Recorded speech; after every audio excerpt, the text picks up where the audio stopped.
Saludos amigos, bienvenidos a una nueva entrega de Béisbol Caribe con un servidor Kevin Cabral. Si usted sigue el béisbol, definitivamente ha notado lo que Max Scherzer está haciendo desde que se colocó el uniforme de los Dodgers después de una transacción que lo llevó al equipo californiano terminando el mes de julio.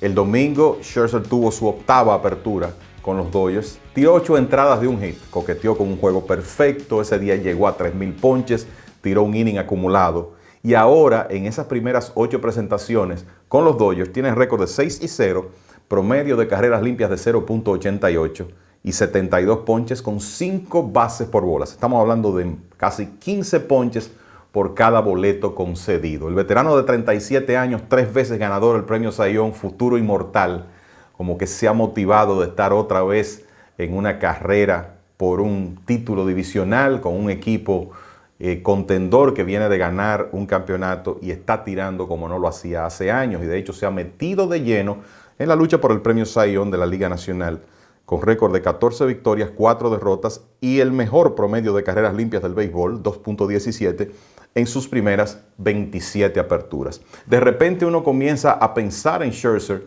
en términos de, por lo menos en cuanto a lanzadores, una de las mejores adquisiciones de la fecha límite de cambios en los últimos tiempos y cuidado si todos los tiempos.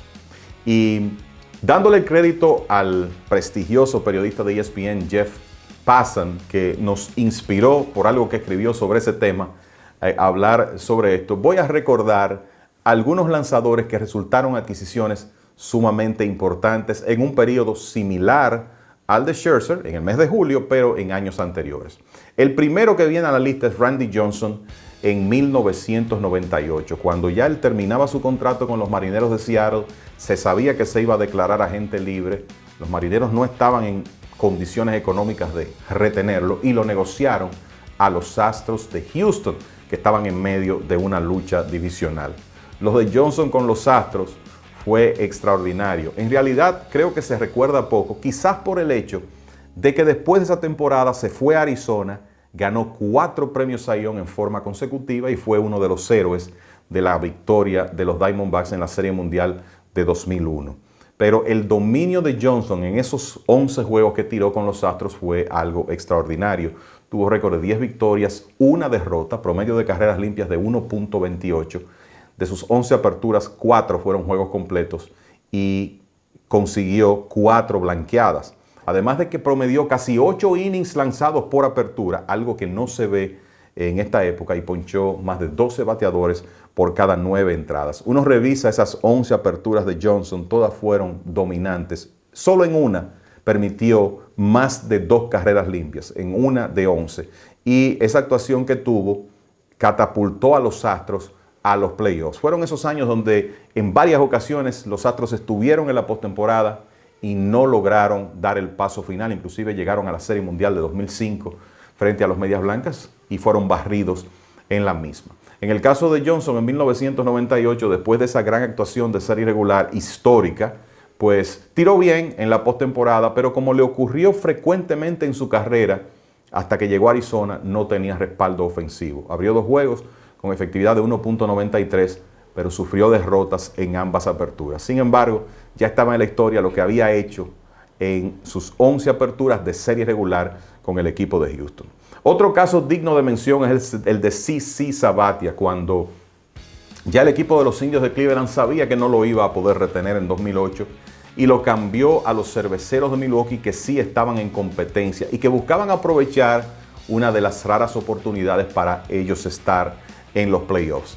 Los Cerveceros cedieron varios jugadores al equipo de los Indios. El más destacado a la larga resultó ser Michael Brantley, pero lo que Sabathia hizo en su breve tiempo en Milwaukee fue espectacular, sobre todo considerando que él estaba cerca de un mega contrato, que cualquiera hubiera pensado que se iba a cuidar. Sin embargo, eso fue lo que menos hizo, lanzando una gran cantidad de entradas para los Cerveceros. Inclusive sus últimas 3 salidas de serie regular fueron con 3 días de descanso para llevar al equipo de Milwaukee a los playoffs. En total, Sabathia abrió 17 juegos para los Cerveceros porque, a diferencia de Johnson, fue adquirido más temprano, a principios de julio, ya Milwaukee lo tenía, abrió 17 juegos con los cerveceros, completó 7 de ellos, que para 2008 era una enorme cantidad, y tuvo récord de 11 victorias y 2 derrotas con un excelente promedio de carreras limpias de 1.65, un whip de 1.00.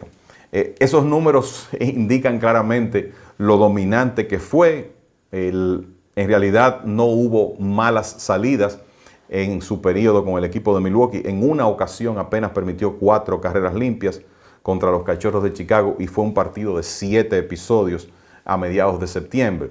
Parece que a Sabathia, producto de esa carga de trabajo en la parte final de la serie regular, se le gastó un poco la gasolina, tuvo una única presentación en los playoffs y tiró 3 2/3 inefectivos contra los Phillies de Filadelfia y salió derrotado. Pero lo que hizo con Milwaukee fue inmenso, eso definitivamente elevó su valor, consiguió un excelente contrato con los Yankees de Nueva York, básicamente promedió 20 victorias por temporada en sus 3 primeros años con los Yankees, y lo más importante es que resultó uno de esos ingredientes que hacía falta en el equipo del Bronx para ese campeonato de 2009. Recuerden que fue una temporada muerta donde llegó Sabathia, llegó A.J. Burnett, Mark Teixeira, y con las figuras que tenían los Yankees lograron ganar esa serie mundial contra el equipo de los Phillies. Pero lo de Sabathia en Milwaukee sabemos que será siempre recordado.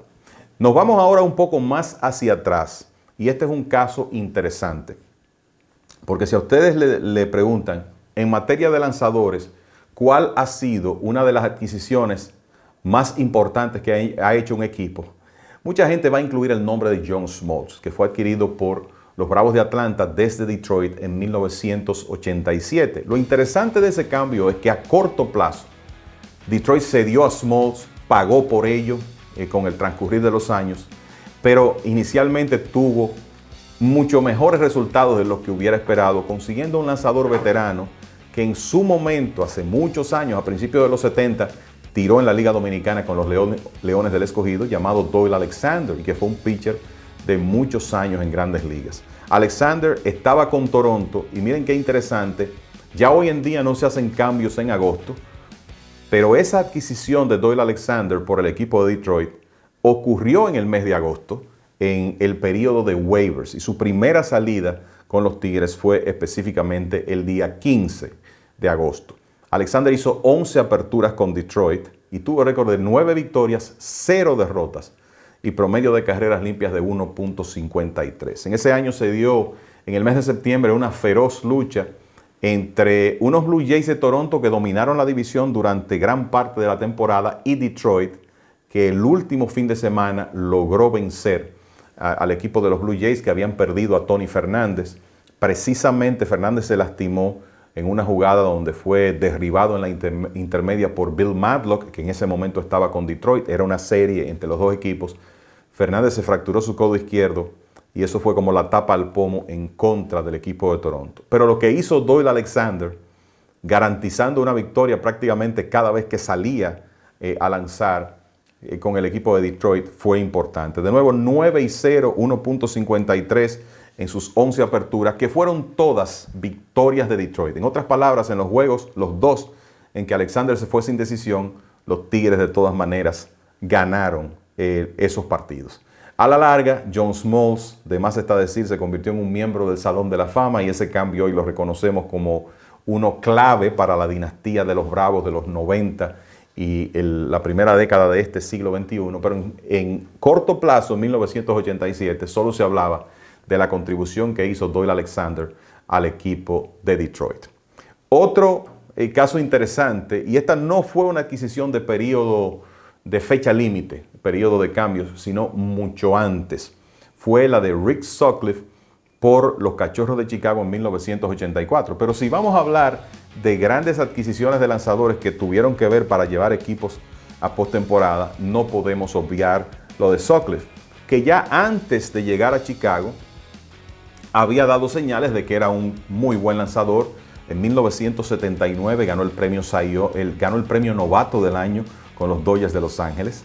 3 años después, ya con los Indios de Cleveland, fue el lanzador de mejor promedio de carreras limpias en la Liga Americana. Sin embargo, en 1984 tuvo un inicio lento con los Indios. Tenía récord de 4 victorias, 5 derrotas, efectividad de 5.15 en 15 aperturas, cuando el equipo decidió cambiarlo a los Cubs de Chicago, que aspiraban ese año a ganar su división, tratando de llevar postemporada a Wrigley Field por primera vez desde 1945. Y vamos a estar claros, lograron eso y no había forma de que lo hicieran sin Sutcliffe, quien abrió 20 juegos para los Cachorros, tuvo récord de 16-1 y promedio de carreras limpias de 2.69. Imagínense lo extraordinaria que fue la contribución de Sutcliffe, que sin estar la temporada completa con los Cubs, ganó el premio Cy Young y lo hizo de manera unánime. Todos los periodistas votaron por Sutcliffe como el hombre para ganar ese premio en 1984. Y en total su equipo tuvo récord de 18-2 en las 20 aperturas que Sutcliffe hizo con los Cachorros.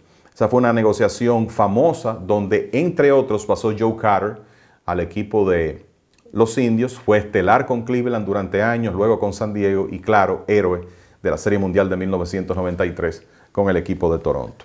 Hay otros ejemplos que podemos poner. El caso de Cliff Lee cuando llegó a los Phillies de Filadelfia desde Cleveland y ganó 7 juegos de serie regular y luego otros 4 sin derrotas en la postemporada de 2009, aunque los Phillies en esa ocasión no lograron el campeonato, perdieron la Serie Mundial ante los Yankees. Roy Oswalt fue adquirido un año después por los Phillies, tuvo 7 victorias y promedio de carreras limpias de 1.74. Y así hay otros ejemplos, pero creo que esos son los más destacados, con Randy Johnson, Rick Sutcliffe a la cabeza de la lista, igual que CC Sabathia. Scherzer está haciendo lo suyo para meterse en ese club con la gran actuación que está teniendo con el equipo de los Dodgers. Espero que hayan disfrutado este video aquí en Béisbol Caribe y ya nos juntaremos en una próxima ocasión. Si disfrutaron el material, los invito a que se suscriban y a que estén pendientes de nuestras próximas presentaciones. Muy buenas, amigos.